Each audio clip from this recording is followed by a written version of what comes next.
One of the misconceptions that people have when it comes to marriage, it is to think marriage is about love.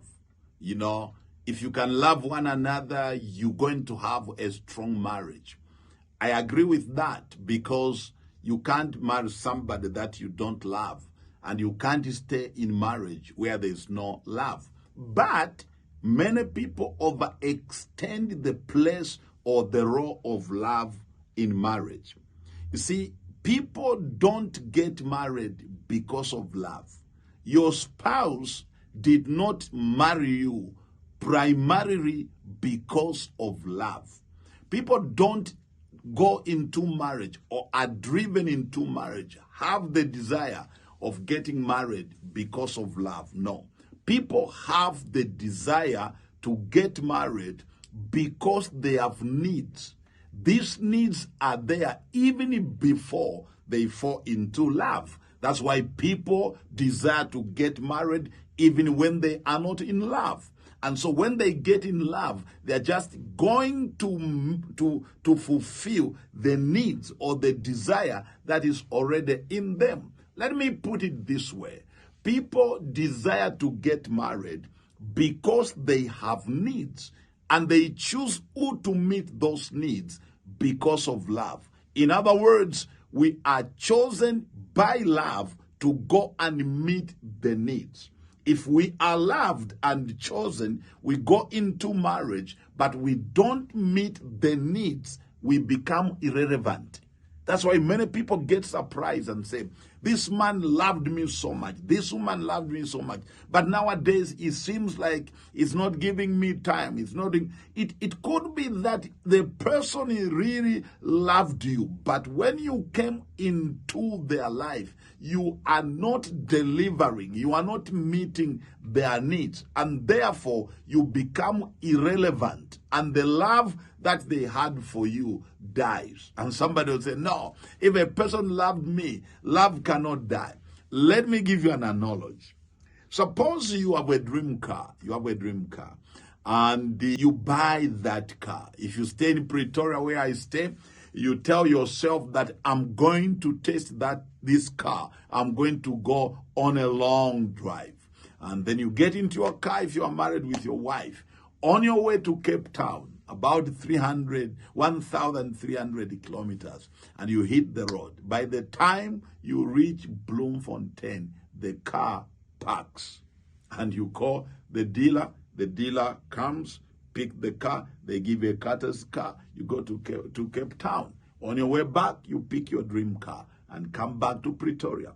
The following week, you say, no, we're going to test it again. We're going to go to Durban. You get into the car on your way to Durban. By the time you reach Escort, the car parks, and then they give you a Carter's car. You go to Durban. When you are coming back, you pick it, and you say, we're not resting until we drive this car on the stretch. Now we're going to go to Kruger National Park. You get on the car, go to Kruger National Park. By the time you reach Witbank, the car parks. This is your dream car. I think when you come back, you will think twice. You may trade in this car, or just go to the dealer and say, I can't keep this car anymore.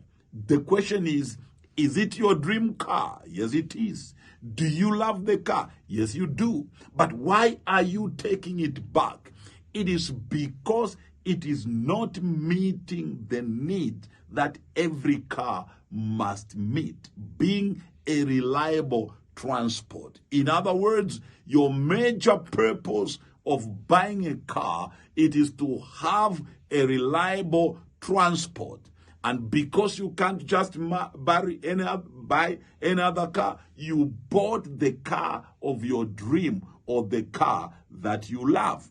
And so when it comes into your life, is your dream car. That is the car you love. But it's not meeting the need that you bought it for. Then it is irrelevant. You see, that's how marriage is. People don't understand that the person who is marrying me, he has needs, or she had needs. She has needs. and she's choosing me or is choosing me because of love to go and meet those needs. And because people don't understand that, they do not prepare for the needs or for meeting the needs in marriage. They simply go there to swim in love. And they sing the love song. But after some time, the other person realizes that, hey, this person I love so much is not meeting my needs. He's becoming or she's becoming irrelevant. And so they are beginning to detach. And you are trying to tell them, no, you've got to love me. Marriage is love. Then the person says, hey, but I love you. You are a parking car. You can't take me to Cape Town, and so forth. And at the end of the day, the love that was there dies. Let me say this. Marriage is about meeting one another's needs. And we choose who to meet those needs because of love. But when we marry and meet one another's needs, love grows. The love we had will grow. While in the marriage where we are failing to meet one another's needs, love dies. So if I can advise any person who is entering into marriage, it is to say, prepare for meeting the needs of your spouse. If you can meet the needs of your spouse effectively and diligently, you will ever be loved. That's very